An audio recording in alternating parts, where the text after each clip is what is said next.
Carleton Ravens coming to town to face off against the Ryerson Rams. After a loss to the Ottawa GGs, which knocked them out of the number 1 spot in the country, the Rams sit at number 5 heading into their biggest weekend of the year. It was the Kazakazami Sheen show early on as he knocked down a couple of threes. Then he found his big man Cameron Smythe down below in the paint. It was all Carleton early on, leading by as many as 12. Saw it on the defensive end and on the offensive end as well. Connor Wood knocking down a distance shot. Gilliam Boucard as well. He led all scorers in the first quarter, and then the Rams woke up. Diressa here kicks to Best, and it woke up the Rams offense. They got going again in the second quarter. Diressa knocking down a distance jumper there, and Vujadinovic as well. The bench was huge in this one for the Rams, and we'll get more on that later. Now down the floor, McNeely over to Vujadinovic, and he was money from downtown. The Serbian sniper flexing on him.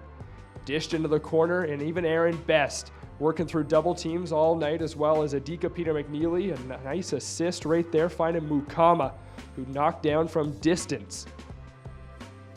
And then, in the second half, it was the Manuel Diressa show. Just Manny being Manny, first from outside, and then the nasty crossover to find some space and knock down the jumper. The Rams had the lead, and they were rolling. Ahead on the give and go between Best and Diressa, hoop and harm, he found his way to the line to complete the three-point play. He came down awkwardly on his ankle. He was the hottest scorer for the Rams at the time, but he'd be fine, knocking down from distance again in the fourth. The Ram Pack outlouded this one at a capacity crowd at Coca-Cola Court that led the Ryerson Rams over a humongous win over the Carleton Ravens, 79-61 over the number 2 team in the country.